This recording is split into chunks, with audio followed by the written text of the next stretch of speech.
The other part of the argument is, well, if you look at continental Europe, classics went out of fashion a very long time ago.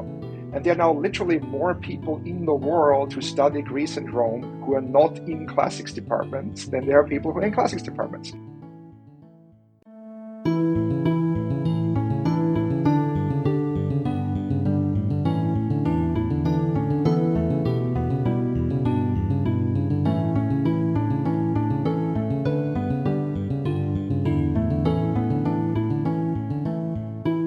Welcome to Lesche, a podcast on new ideas in ancient Greek studies. I'm your host, Johanna Hanning, and I'm a classicist at Brown University, and here our semester is winding down and the academic year is just about over.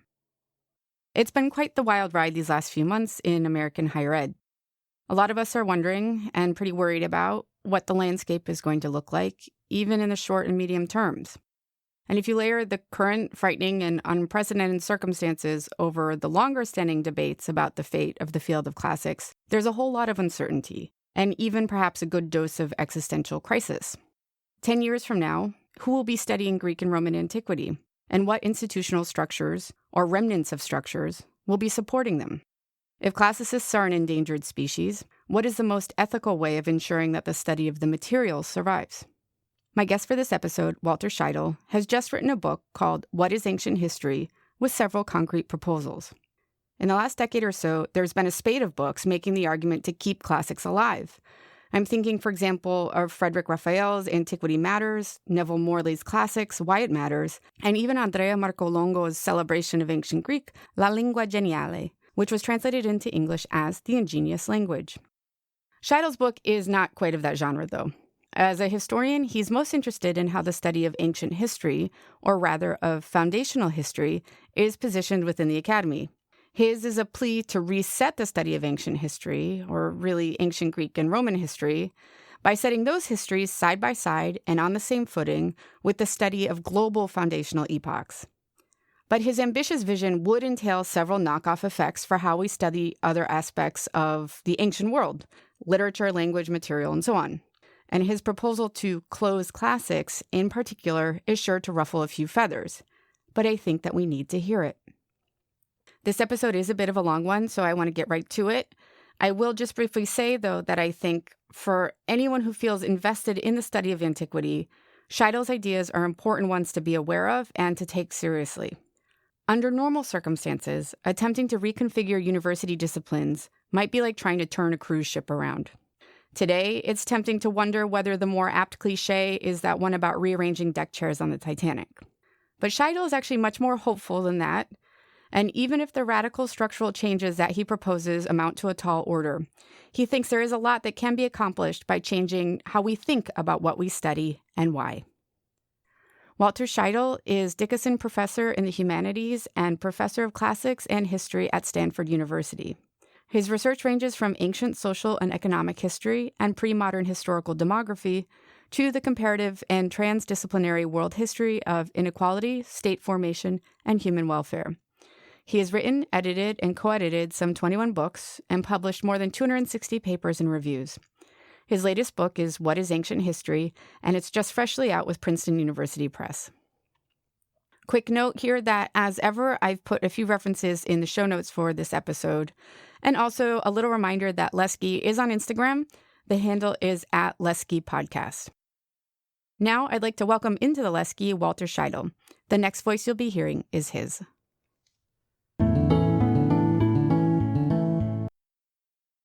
The project is an attempt to globalize the study of ancient history. And it has a very long personal history, because ever since I started to study the subject at university 40 years ago, I felt quite alienated from the conventional way in which ancient history, the ancient world, is studied. And that's because of the usual focus on Greece and Rome, right? If you enter college, you have to make certain choices. Even before, I had been interested in Egypt and Mesopotamia and China and Iran alongside the Greeks and Romans, and there was no manageable way of doing this. I could have triple majored, I guess, or quadruple majored, which is not really feasible, and so I had to pick the Greeks and the Romans, which was the best resourced program, the one I was most familiar with. And then Over time, I encountered classics, where I grew up in Vienna, didn't exist anymore when I moved to the UK in the 90s. And I thought, well, classics very strange. It's not just about Greek and Roman history. It's about literature and the languages and art and philosophy and all these things, which of course I knew about, but not as part of the same field.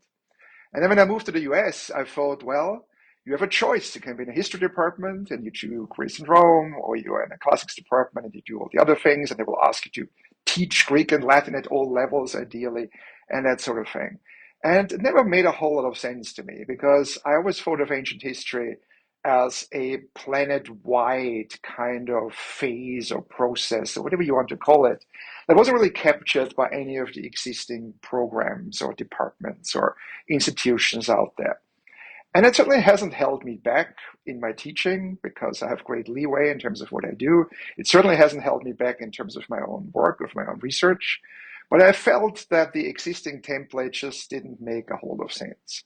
That it never made a lot of sense, and it makes even less sense in the in the 21st century, which is already a quarter over, as globalization has certainly advanced to levels previously unheard of, and our whole species really faces challenges on a planetary scale. If you think climate or the environment or nuclear war or whatever, right? And so I felt it was important in a way for ancient historians to really step out of their comfort zone and engage with ancient history, not as something proverbially ancient, right? If people use the term, that's ancient history, they mean something is irrelevant, it's obsolete. I wanted to show it's the exact opposite, that it's very relevant because it shapes everything that we experience today much more profoundly than we genuinely realize.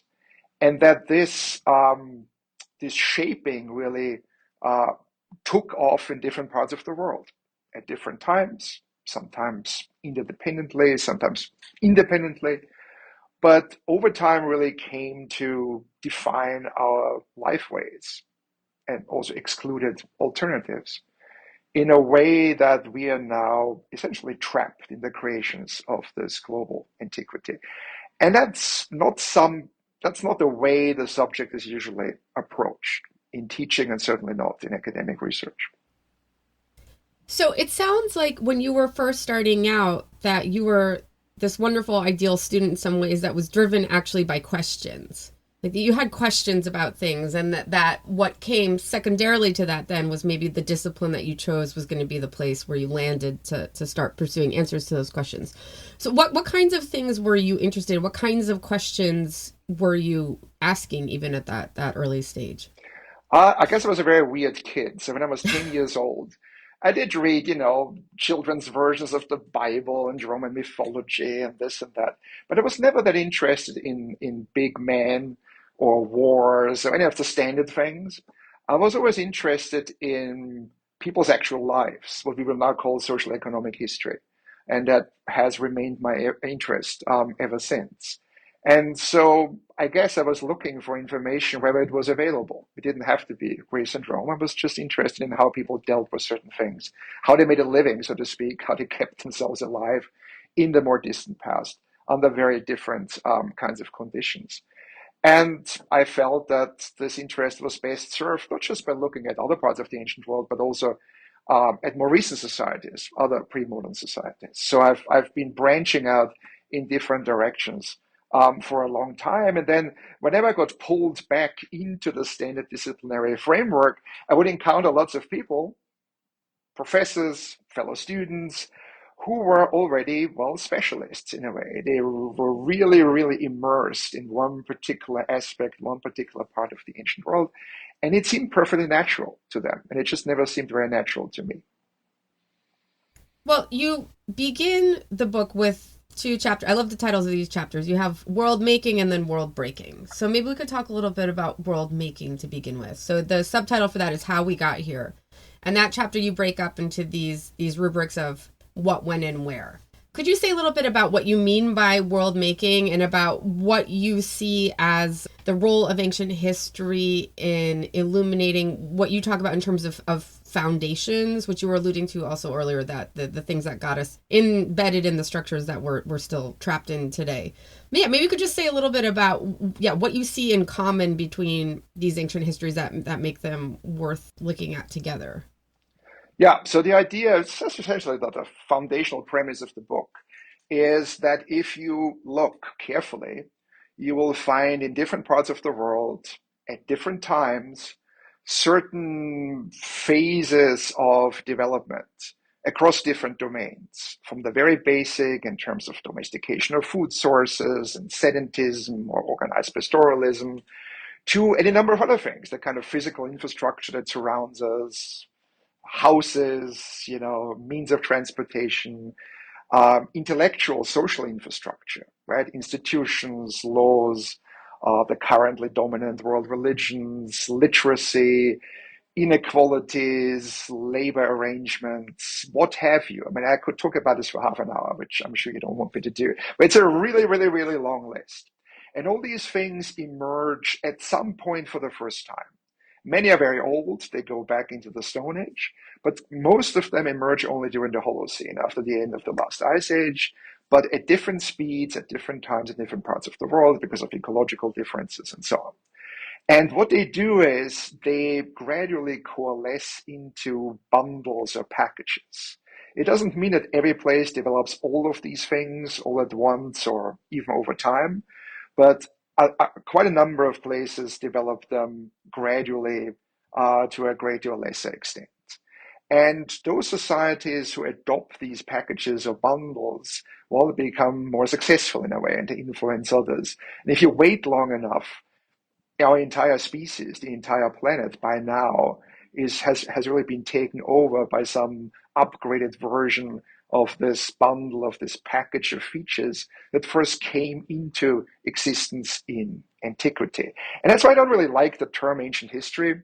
I had to call the book What is Ancient History? Because if I call it What is Foundational History, people have no idea what I'm talking about. But I would actually like to call it something like foundational history, because I believe there is, in terms of, you're not supposed to use the term, but in terms of civilization, or more generally our ways of life, there is a phase of development that is truly foundational in terms of everything that has happened since. And that's what I try to capture in the first chapter of the book. Now, I should say the idea isn't that original. Of course, people will say, yes, we are influenced by various lineages, cultural traditions coming out of antiquity, right? If you think of, quote unquote, the West, you have the Greeks and the Romans, and they pass things on to medieval Europe and modern Europe and the US and all the rest of it. And the same happens in China, the same happens in India with, Hindu, Sanskrit culture, and so on. And that's only part of the story. That's what we usually think of when we talk about how the distant past shapes our own world. It's part of the story, but it's actually a very small part of the story, because the process is way more all-encompassing than we usually think, especially in material terms as well. If we're talking in terms of this foundational history, what is the metric or the bar by which you can say, okay, now we've moved beyond the foundational period? That's the tricky part. The beginnings are relatively easy to pin down. I mean, not unequivocally, but it's relatively easy to do, to see if something exists or doesn't exist. In terms of the end point, you could say, well, history is a continuum. Well, all history since the Big Bang has been a continuum in some ways, so that's unhelpful. So we, as modern observers, always impose some more or less arbitrary, periodizations that are meaningful to us. It's a very difficult question. The easy answer would be to say, because people haven't really thought of antiquity in the terms that I just outlined, not enough people have thought about this hard enough to give a really compelling answer to your question, right? That's something we should be doing, right? We should spend more time on trying to figure out what is the truly foundational, innovative period of development end, and when do you get more and more elaborations of essentially iterations of more of the same. It depends on what you're looking at. If you look at material culture in some parts of the world, antiquity probably ended already before the beginning of the Christian era. In other parts of the world, it didn't really begin till after the beginning of the Christian era. So it very much depends on what you're looking at. But then you have a great deal of continuity in agrarian societies up to the 18th, 19th, 20th century in some parts of the globe, where you get another big acceleration of development. So I'm not happy with the idea of Middle Ages, not really, but there has to be some kind of separation of the more foundational phases early on to a period of successive or subsequent iterations or elaborations. How to pin this down, that depends very much on what you're looking at and what part of the world you are considering. Yeah, I mean, it almost seems like at this point that these questions of periodization are animating like half the field. Does late antiquity, which you discuss at length, does that begin with Alexander? Does it begin with Actium? Does it begin after, with the rise of Christianity? So much has been generated around these kinds of questions. And I guess I found myself wondering as I was reading how much of what we think of as classical history, so let's say Greco-Roman, is actually post-foundational history. I mean, this is just a sidebar. No, I think it's a very important sidebar because the Greeks and Romans happen to be the neighbors of the most precocious region in the world, right? If you look at West Asia, that's where many of these things appear literally for the first time ever. And so by the time the Greeks and Romans come along, these things have been around for thousands of years. So can you really count the Greeks and Romans as foundational? In many ways, they are not. In some ways, they contribute, of course, but contributions are elaborations. So it's already difficult to decide, are they in, are they out? At the very least, I think it suggests they should play a less prominent role in, if you look at the ancient history of Western Eurasia or Afro-Eurasia, they should probably play a much less prominent role than they currently do, and we should put more emphasis on the earlier cultures in that macro region. And even, I should say, before the beginning of writing, because everything is very much defined. Ancient history, if you look at Wikipedia, I start my book with, quoting Wikipedia, which we tell our students you're not supposed to do. So I do it deliberately. And it says ancient history starts in 3000 BC. Well, it starts in 3000 BC because the Sumerians and the Egyptians started writing, and that's it. That's a very weird definition, right? Because Wikipedia also says it applies around the world. Well, people around the world had no idea that the Sumerians and Egyptians had started writing. That's not very helpful. So we have to get away from this, and we have to include the pre-literate phases of development where most of the really important things actually happened for the first time. Well, yeah, because you do discuss, and this was something that I had also often wondered about, is this phrase or this concept of prehistory, which seems pretty absurd in a lot of ways, and how it then implies this notion that societies, without writing systems, without these kind of documentary cultures, are stuck outside of a normal historian's purview then. The world making chapter sets up this concept then, which you've just described as foundational history in a way. And I guess I'm curious, and maybe listeners will be curious, at what point then in time in the world is has everybody then got these bundles? And does that matter for how societies are interacting with each other, that there's some threshold reached at which everybody's got that a kind of common toolkit?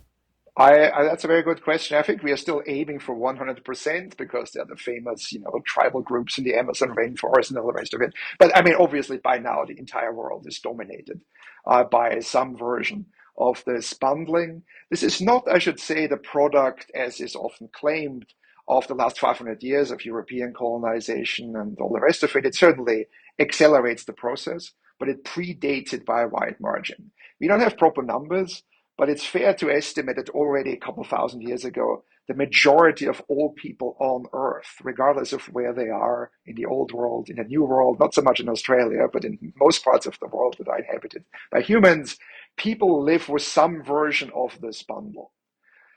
They have, cities and states and institutions and certain ways of producing resources and all the rest of it, and certain belief systems. And at that point, if you were an extraterrestrial visiting Earth, you would say, well, that's the default position already for that particular species. And there's a great deal of variety on the surface among all these cultures and bigger differences between them and others. But that's the way it's been going. And we can predict by year X, everybody on Earth will have embraced this. And they would have been right. So we can actually trace this back pretty far into antiquity as conventionally defined within, the time frame that we usually think of when we talk about antiquity. So your next chapter is called World Breaking, and then it's subtitled Where We Went Wrong. And there you do a kind of pivot into more recent intellectual history about how all of this got fragmented in the academy and, you know, split up in ways that actually are counterproductive on a lot of counts. I don't want to ask you to summarize that because it's a very, you know, textured account of it with particular emphasis on the university system and intellectual history in Germany in the 18th and 19th and early 20th centuries.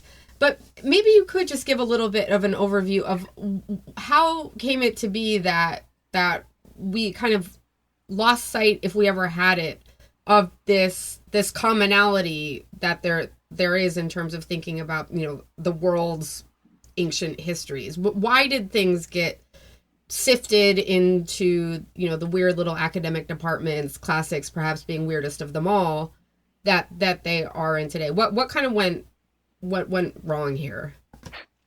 Well, so that's my pandemic chapter when I had lots of time to read all these various things, which I hadn't really done properly before, and I find it very fascinating. So, well, not the long, but the shortish answer is that if you lived before 1750 and you wanted to study antiquity, you studied everything that was there. You studied the Greeks in Europe. I mean, you studied Greece and Rome, and you studied the Hebrews, and you were interested in hieroglyphs, and you were interested in what Greek and Roman authors had to say about the Egyptians and the Iranians and the Indians, and so on. And then once, about 250 years ago, what happened was a number of things. One thing that happened across different academic disciplines was specialization. The people decide, and especially in Germany, that's why I focus so much on the German academic landscape. The idea being we can no longer be amateurs, we have to be like real scientists, we have to be experts, we have to really immerse ourselves in a narrower and narrower part of what we are studying to become truly knowledgeable and have measurable standards and all the rest of it. That happens across all fields, right? Whether it's medicine or geology or history or what have you. So there's a general trend that you can't blame people studying the ancient world for that. But then there are more specific developments that, of course, are linked to what goes on in that period. You have a big acceleration of European dominance on a planetary scale in terms of genuine colonization, the rise of quote unquote scientific racism, the idea being that no, we're not all the same. They're actually structurally different groups of people on Earth. They have very little in common. We are on top. We are the best ones. Our history is the best kind of history. That's what helped make us great and so on. Which is, I mean, not to excuse this, but not entirely hard to understand in a way or surprising in this particular context, right? That this would come to the surface and become dominant. And so what happens is that even though specialization is applied across different parts of the ancient world, the Greeks and the Romans get even more and more disproportionate attention. Not just because they are better known, because increasingly other cultures are also pretty well known. It's because they are seen as the ancestors, culturally and even genetically in some sense, of the modern Western Europeans who go out and rule the world. And that's why they deserve a lot of attention. And that really shapes the whole idea of prehistory, right? There are peoples without history, people in Africa, people in the Americas, and so on. They fall outside history. Then there are people who have sort of a second class kind of history or really no genuine history that involves change, like in East Asia or South Asia. All these are notions that didn't exist in this way before the late 18th century. People would look at non-European culture with a sense of wonder or admiration and think they were really great. And all of a sudden, that's all flipped around, and the Europeans and representing them, the Greeks and Romans, come out on top. And that's a problem because you see an enormous expansion of the academic system in the 19th century in particular, right? You have more schooling, more money is being spent on universities, and departments are founded, and so on. And as a result, the people who study the Greeks and the Romans in a certain way really ride this wave in a way. They are the main beneficiaries, whereas there are some Egyptologists and so on and so forth, but they're really at the margins, comparatively speaking. And what you get as a result is more and more impenetrable barriers between different kinds of specialization. I studied the Egyptians, you studied the Assyrians, and this guy studies the Iranians, and I studied the Greeks, and so on. And we don't really talk to each other anymore. But there are way more people who study the Greeks and the Romans because they're just way more important. They're important in secondary education. If you want to be a member of the bourgeoisie, you have to go. You have to spend years of your life learning Greek and Latin, which you'll never use again, especially Greek. It's a hurdle you have to clear in order to join the respectable middle classes and upper classes, and the universities cater to them. And that's a process not limited to Germany. It happens all over Europe, in the UK. America lags behind a little bit because of lack of resources, but it adopts it as well in France, Italy, and so on. So, I mean, and this may sound like a very kind of stupid question in a way, but why then did Greece and Rome come out on top? Is the answer so simple as the something to do with the inheritance of the Roman Empire, or is it more complicated than that? I mean, I would say that part of my own work looks at, in particular, the Athenians, the classical Athenians, that a notion that like we still kind of, for some reason, are susceptible to buying their own propaganda about themselves today. That it was like a very effective diachronic propaganda program that they launched, where they still wound up exerting this kind of like soft power until today. But I'm wondering what your take on it is. Why Greece and Rome together, as opposed to the infinite other permutations of, because you do this thing in the book where you write Greece and Rome as one word, whereas there could have been so many other and combinations. How is it that this one wins out? That's a very good question. So, I mean, there are two answers. One is, of course, Greeks and Romans had been disproportionately prominent in the European tradition from antiquity onwards.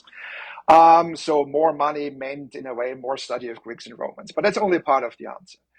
Something else that happens in the second half of the 18th century, especially in Germany, it turns out to be very influential, is the Romanticist reaction to modernity, right? Modernity is we all become rational, and there's rationalized world history in this period that totally goes under when the classicists rise and become influential. And there's a counter movement, a sort of artistic, aesthetic counter movement to this modernization, saying, well, we have to really preserve our inner purity or cultivate our inner self to resist the forces, the depersonalizing forces of modernization and beginning industrialization, all these various things. And where do we look? Do we look at the Old Testament? No, that's what people did in the Middle Ages. We no longer are very interested in this. We're still nominally Christian, but we don't care about this all that much. The Romans are just not very original because people had engaged very deeply with the Romans for a long time because they needed to not just understand, but write in Latin, speak in Latin, write dissertations in Latin, imitate Cicero and other ancient authors stylistically. There was just no new mileage to be had. But the Greeks are really interesting. The Greeks are interesting because they're more remote. They're not as well studied. Greek is, in a way, more difficult, if you will, to study than Latin, especially if you grow up with Latin effectively. And they are, and this goes back to what you said earlier, I mean, there's a meeting of minds, in a way, between what the Greeks had liked to think about themselves and what certain people in Europe at the time like to think about the Greeks. They represent a unique culture where people were really uniquely in touch with their inner selves, and they were cultivating themselves in really original, authentic, natural ways, unspoiled by modernizing institutions and influences, unspoiled by Christianity, which is very important. They are pagans. That's good. It's a good thing somehow that puts them in closer contact with nature and the authentic. And that really allows people then to put them on a pedestal and say, it's the Greeks we have to study. And the Romans, well, you can't get rid of the Romans, right? I mean, the Romans are so well entrenched. They are sort of carried along in a way. But you end up in some extreme cases with the idea of Greece and Rome, where people say quite explicitly, well, the Romans are just like the a cheap copy of the Greeks. You wouldn't have any Roman culture worth studying without the Greeks. Sort of like, I don't know, bargain Greeks, or I don't know, bonus Greeks who you are part of this. So you end up with Greece and Rome, which is actually very weird because it coincides with the idea that there are essentialized nations. and the nations are single discrete entities. Mm-hmm. So there should have been just the study of the Greeks or just the study of the Romans, but they make one exception for the Greeks and Romans, and they weld them together with the Greeks enjoying priority creatively, and the Romans are so dependent on the Greeks that you can't really properly separate them from them, especially in terms of literature, art, and all these things. Well, it really seems like, I've always thought that the locus classicus, as it were, for the 2-for-1 package of the Greeks and Romans is the Aeneid 6, where Anchises is prophesying to Aeneas, right? It's like the Greeks are going to they do the creative stuff, you guys do the practical stuff, and then between the two of you, we've got everything. That's right. So everything they you can could ask for. Yeah, they can draw on ancient models, right? They can say Virgil already knew this, and we know Right. it too. We'll just do it more professionally, right? We do it properly. We study every conceivable aspect of Greece and Rome because everything they left behind is valuable in and of itself because it's such a superior, enlightening culture. Yeah, and they also seem to, for the time period in which this is happening in modernity, they Greece and Rome differently, but certainly Athens, they provide such useful templates for nationalism. And there's it's so easy to find in the rhetoric of Pan-Hellenism a kind of nationalism that's connected to a geography, a language, religion, whatever. It just seems so easy to grab onto. It certainly is very attractive in Germany because there's a German nation, if you will, in cultural linguistic terms, and there is political fragmentation.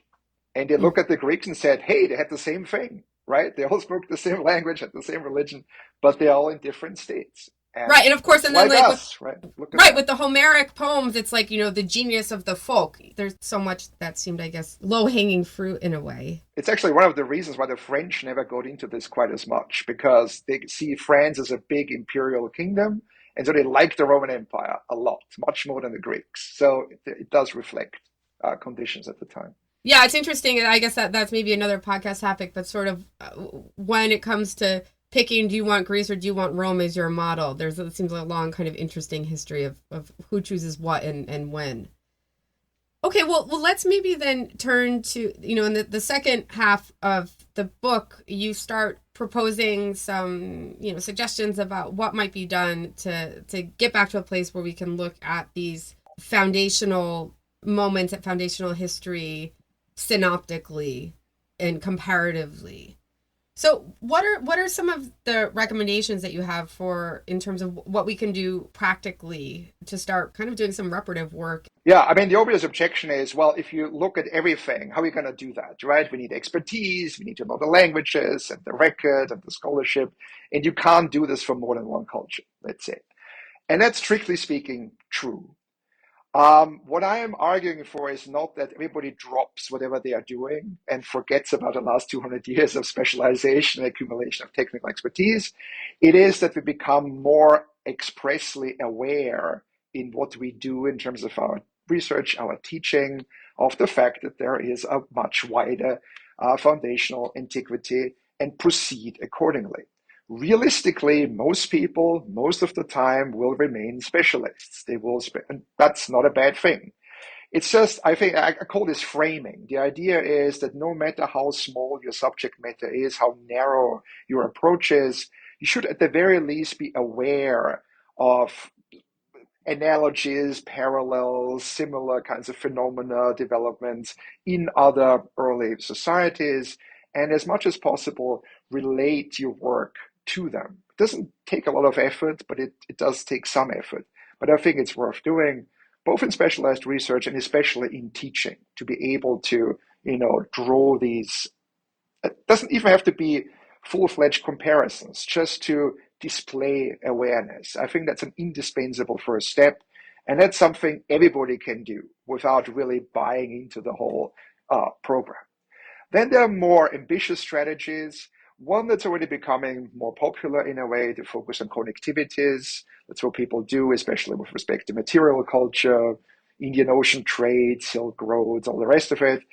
To say, well, we can't just look at place A and place B because A and B are in contact and there are other places in between.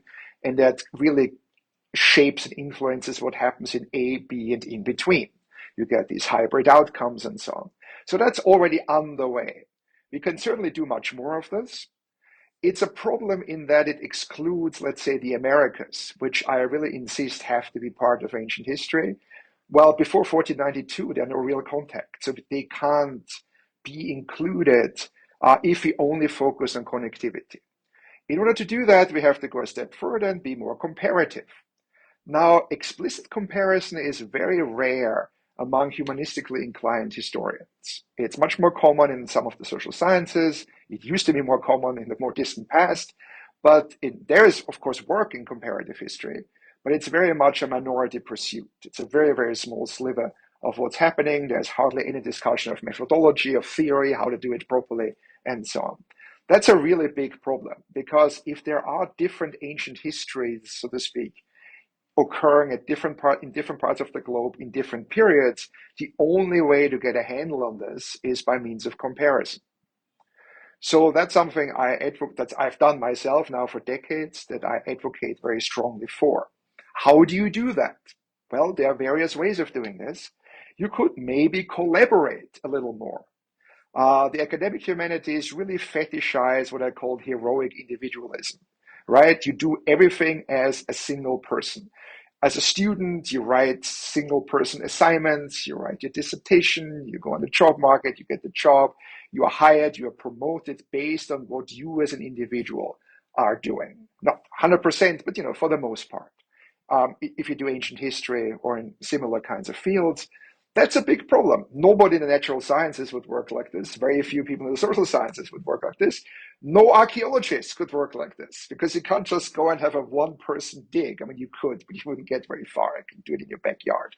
So it's not, So it's actually weird that people who study the ancient world have a model right in front of them in the form of archaeological fieldwork, and yet they still really hold on to these individualistic pursuits, which doesn't mean we have to give up the work we do on our own, but we should complement it with collaboration with experts in other fields who might also be interested in branching out. And then, of course, you run into the problem that the institutions may not reward it.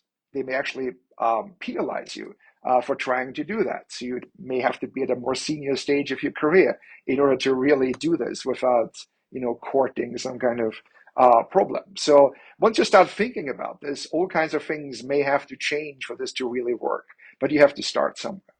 I mean, I'm almost wondering too if the situation in the United States is kind of it's intensified with some ingrained American individualism thing, just because in Europe you have all the collaborative funding research grant models that we just don't work with here at all. The problem, though, is with those, you have these excellence clusters in Germany and France and all the rest of it. In some ways, they are like waiting rooms where people are trained as individuals, then they enter these projects waiting for a quote-unquote real job, which again they will hold as individuals. And in between, they will spend time in purgatory, in these projects for 5 or 6 or 8 or 20 years in some cases, right? And some may never actually leave. It is a means to an end, the end being to get an actual job, not to then go forth and practice this collaborative style for the rest of your career. It doesn't seem to have that effect for the most part. I never would have wanted someone to tell me what I needed to write my PhD about. That's the other thing. That would be terrible. I'm wondering, and I can't help but wonder, just because I still consider myself a literature person. So how does the way that you envision things being maybe reorganized? There's been an argument, for example, advanced by Sheldon Pollock, that philologists inherently have something in common. Philologists working in whatever language. And so maybe it would be a good idea to kind of put all the philologists together, and they would actually have more to say to each other than they would between historians, art historians, whatever. So that's kind of one idea. But I guess I'm wondering how you conceive of, classics, I think, has been so... There's still this idealization and an honoring of the Altertumswissenschaft kind of model that classicists do everything. Like when it comes to antiquity, you're supposed to know a little epigraphy, a little paleography, a little papyrology, a little art history, blah, blah, blah. So how do you kind of understand that other axis of the field in terms of the vision that then you're proposing? Yeah, I mean, one of the arguments in favor of preserving the traditional classics format is exactly what you just said, right? And even if you don't do all these things yourself, you work next door to people who do something related, right? And in some ideal world, they all communicate really closely and collaborate and co-teach and so on. And in some places, they may do so, especially in very small departments. And of course, many programs are very small. You have 3 people, and everybody has to do everything. That's not necessarily because it's their first choice. It's because of financial constraints. If those constraints were relaxed, I would like to see what would actually happen in terms of what people would then prefer to do. If you think of the large PhD granting programs where you have 10 or 15 faculty positions, you don't see a whole lot of this synergy, of this interaction. You see a lot of specialization, people inhabiting the same program, paying lip service to this holistic principle that of Altertumswissenschaft classics, and then they go and do their own thing, and their students do the same. The bigger the program, the more this effect is going to be visible. So I'm a little skeptical / cynical about this whole idea that it creates these wonderful holistic synergies. And the other part of the argument is, well, if you look at continental Europe, classics went out of fashion a very long time ago. Mm-hmm. And there are now literally more people in the world who study Greece and Rome who are not in classics departments than there are people who are in classics departments. In the UK, they are all in classics departments. In the US, maybe, I don't know, 2/3 of them are, whatever the percentage is. In Europe, hardly anybody is. The historians are in history departments. The Hellenists and Latinists have either their own classical philology programs where they train high school teachers and so on, or they're part of larger literature programs. The archaeologists are often part of larger archaeology programs, which is a good thing. And so on. And it works. It's not the end of the world. So the argument that we often hear in the Anglosphere, if you get rid of classics, nobody's going to study the Greeks and Romans anymore. It's just patently untrue. That's just not consistent with the evidence out there. So under your model, where do you put the philologists then? Do they go to Comp Lit? Well, ideally, I would like to have something, as you mentioned, some kind of world philology. That would be a great thing. It would be nice if Comp Lit had been more successful and wasn't so lame in a way, because the overall template is quite compelling. That's not quite what world philology is about, because I think it emphasizes more the philological skills rather than just, read literature and translation and compare it, which should be part of it. So if there were a shift in that direction, that would certainly be desirable. I think what's most desirable is to find ways of reorganizing things that don't incur net costs, because nobody right now is going to pay lavishly for expanding programs that study antiquity. It happened in the 19th century. It's not going to happen now. So working with existing resources, I think it's possible to reconfigure what's there in the way I just outlined. You could have a global classics program, for instance, right? You could have people who focus, it's not my first choice, but, it's defensible, where you focus on so-called, civilizations that have developed, quote unquote, high culture. We have substantial corpora of a certain kind of literature, whether it's Egypt or West Asia or Greece and Rome and Sanskrit and early China, and you study those in one program as classical traditions. And there's certainly some benefit to be had from studying classical traditions comparatively. And then people will be specialists and they will know the languages individually, but they will also engage much more closely with people who study other classical traditions, which I think is a great thing to do. Oh, yeah, I would say sign me up for that department. It's kind of like what you're saying is the foundational history, but it'd be sort of like more of like a foundational literature that just whatever any society is kind of collectively regards as foundational, as at some origin point. I think it'd be super interesting to look at that with more institutional structure behind it. It sounds really exciting. But I think we've been kind of maybe dancing around for the listener. The idea of chapter 4 is called Closing Classics. So there, just to say it, right? Closing Classics, why we need to move on. So why do we need to move on? Why should we close classics? Well, that's the chapter that will make me the most friends, I guess. For 2 reasons. I think, A, from my own perspective, if you want to end up with something like a globalized ancient history, classics is a big stumbling block. There are many stumbling blocks, but classics, if it persists as this kind of monolithic entity that studies only Greece and Rome, that has the most resources that will compare to studying other parts of the ancient world, that's a major roadblock. You can't really globalize ancient studies as long as classics exist. Now you could say, well, That's my problem. Maybe there are benefits to classics that outweigh this. I don't really see them. We just talked about this, the assumed interdisciplinarity, which does exist in some places, but to a lesser extent, I think, than what most people assume. There are a number of issues, I think, with what I call the preservationist discourse. We have a crisis discourse. We have a crisis discourse. People had a crisis discourse in the 18th century. It has been around forever. But right now, I think there's good reason to have a crisis discourse when it comes to certain small humanistic fields, so that's fair enough. The question is, well, we want to make sure that people will continue to study the Greeks and Romans. I think that's the one thing we can agree on that. Not just them, but we can't do without them. Do we need classics in order to ensure that? In continental Europe, the answer is no. What are you talking about, right? In the Anglosphere, there are various strategies to say, well, we can make it happen. And I identify, other people may disagree, I hope there will be some discussion about this, 5 different approaches. One is what I call exceptionalism. The idea being the Greeks and Romans are so amazing and or influential that they deserve their own program, to put it very concisely in a way.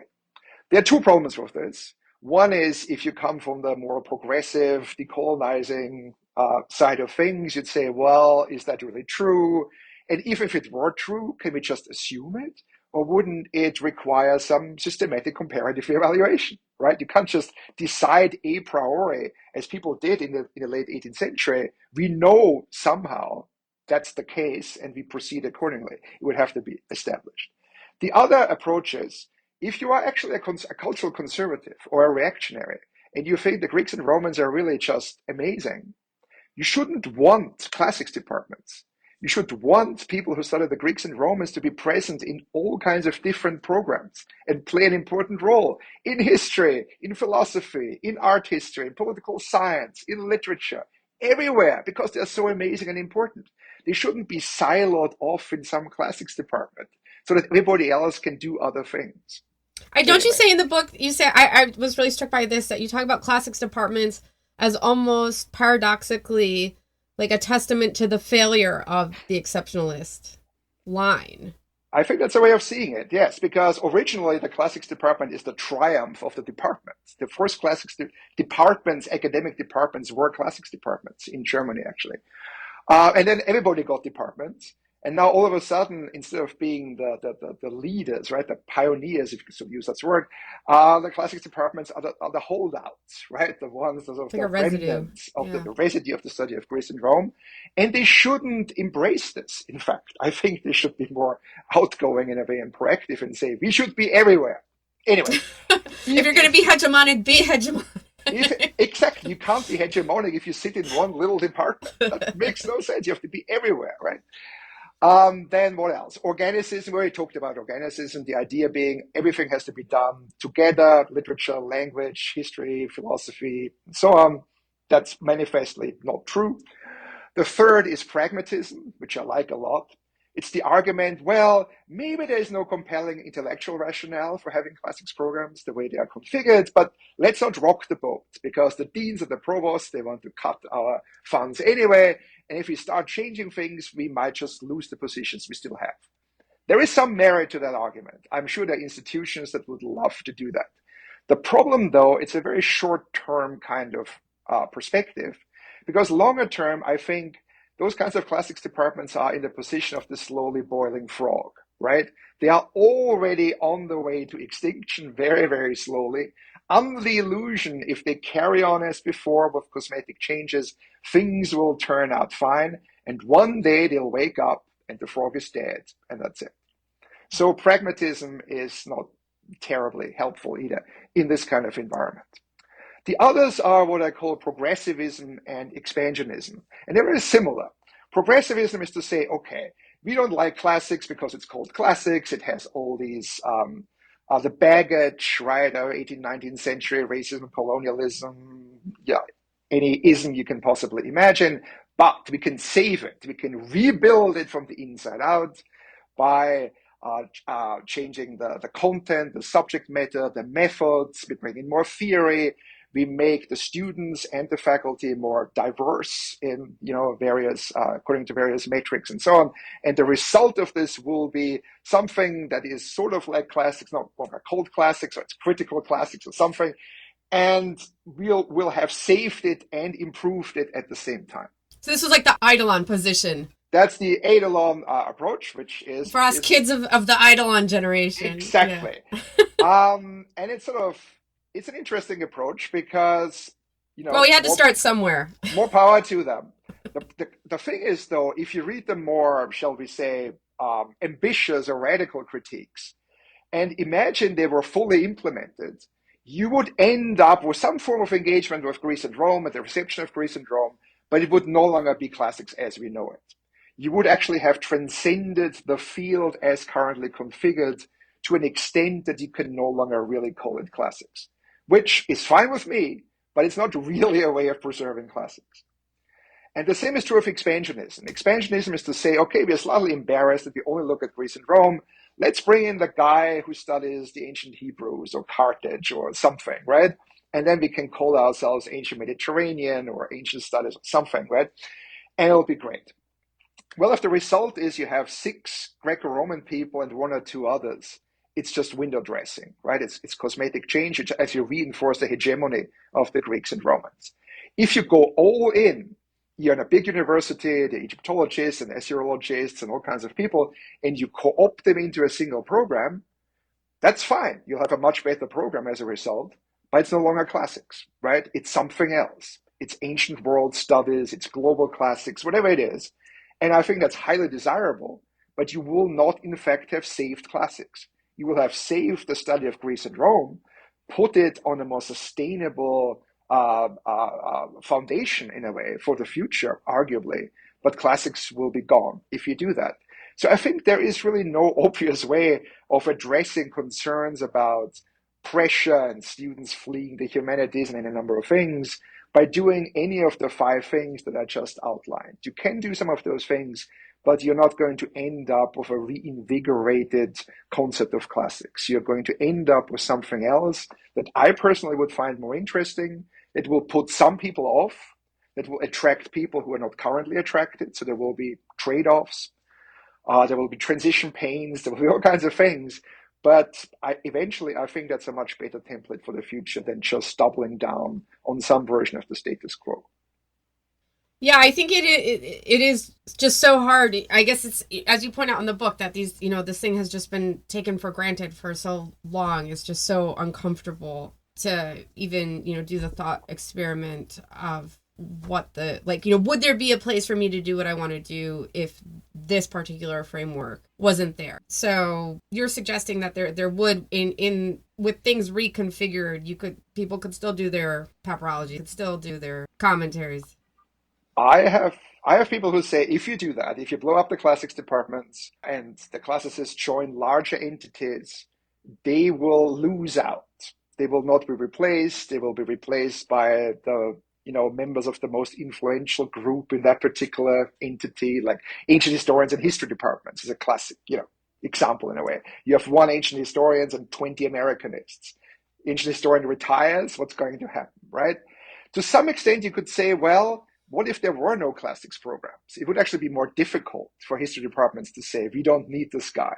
They might say, or someone would say, our college needs 1 person, that studies ancient history. It has to be somewhere. It's going to be in a history department. So I think the concern is exaggerated. It's not, I'm sure there's something to it. There's no question. We all know about academic power politics and so on.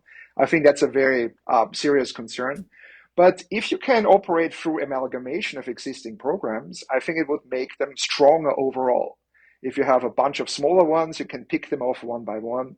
If you consolidate them into a single one, and also ensure they are not just sort of a random collection of people who work on different things, but that they do subscribe, hopefully, to some kind of shared agenda and some shared vision in terms of what they're trying to convey to students and to the outside world, in terms of just that their ancient history is not ancient history.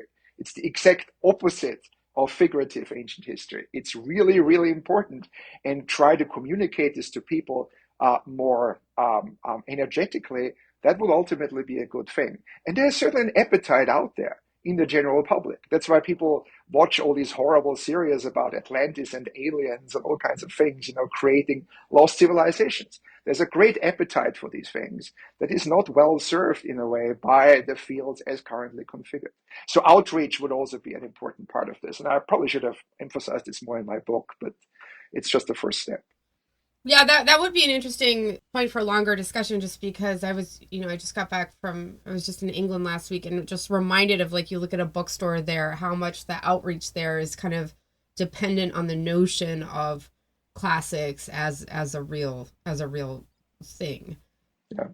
But it strikes me too that you were saying earlier that your world breaking, the second chapter, was kind of your pandemic chapter. But in a way, I think that the propositions put forward by the book, I'm thinking about the opportunities that there are actually for finding communities of specialization now that have been opened up through the kinds of skills that we learned during the pandemic through Zoom. The fact that you and I are recording at a distance now.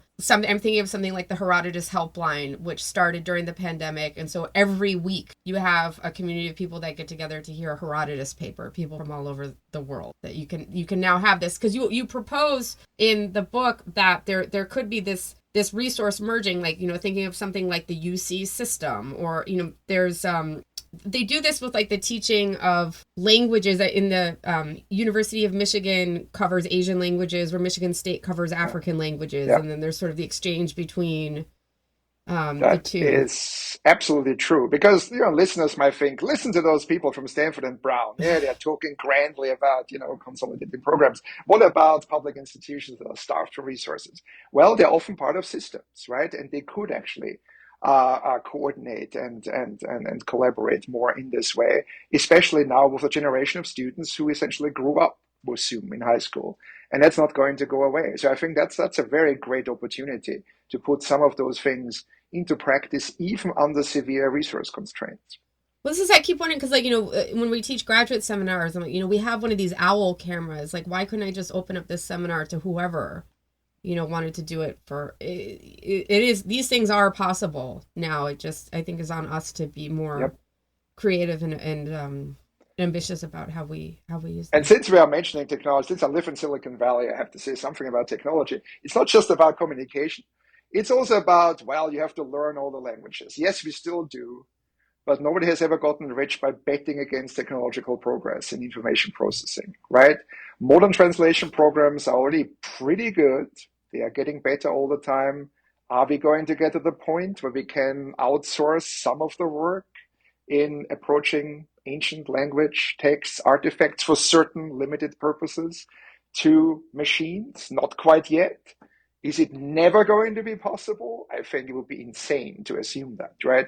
At some point, some version of this will in fact be feasible, and that will again open up new vistas and make it so much easier for people to go beyond their own specializations. Well, one of the things that you talk a lot about in the book is the way that languages, and I am, still actually a big proponent of the ancient languages, but I was very compelled by you talking about sinking resources and time into them, because I think that to a certain extent throughout the discipline, and I don't know how controversial this is, we're all kind of participating in this elaborate fiction that, if you pass graduate exams in Greek and Latin, you really know the languages, which is just, like, ridiculous.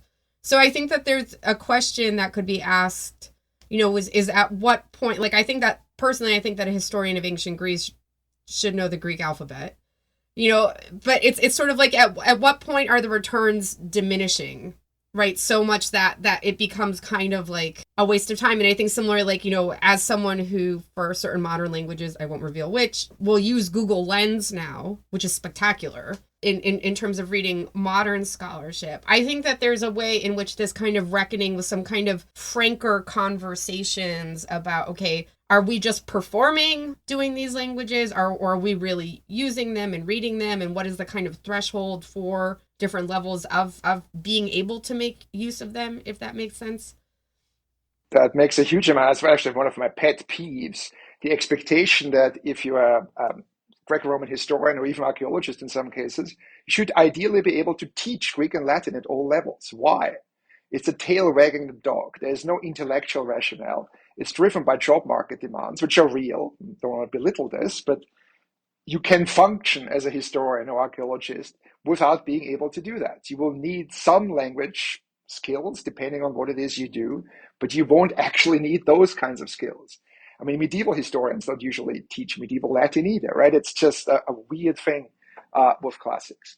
And yeah, I do think that we should become a little more relaxed about this, and that over time, any sort of IT, AI means of helping us are a great opportunity. They're always seen as a threat. They're actually a great opportunity. And, the jury's still out and it's all in flux, and, it takes a certain amount of time to figure these things out. But I think this is essentially unstoppable. Yeah, I'm all for learning the ancient languages, but I'm not at all for performing the learning of them, or, Right. which seems to happen so much. Anyways, I feel like I have talked too much for your episode, but thank you. Obviously, these are things that once upon a time I thought a great deal, not so much in recent years as I've maybe become more withdrawn, but thought about a lot in the past. And so it was really exciting to read your book. It was extremely thought-provoking. I'm very curious to see what the general reception is going to be, as I'm sure you are. We'll see if anybody still talks to me after April 22nd. Find out. Well, I'm hoping we can end with the podcast word association game. I have a couple of words and concepts that I'll throw out, and if you just tell me what first comes to mind, I think it'll be a lot of fun. So the first one, I guess, is just ancient history. It's not ancient history. How about foundational history? That's what we should all know about. Ancient Mediterranean studies. It's window dressing for classics. And we'll go back to, we discussed this earlier, and you'll forgive my pronunciation, but Altertumswissenschaft. It's as difficult as it sounds. And the last one, I guess, will be classics. Classics. I have to be very careful. There are many, many classics. There shouldn't just be one to begin with, and we have to live with that. Okay, great. I think that's a good note to end on. Thank you so much, Walter. Congratulations on the publication of the book. Thank you. Thanks for having me.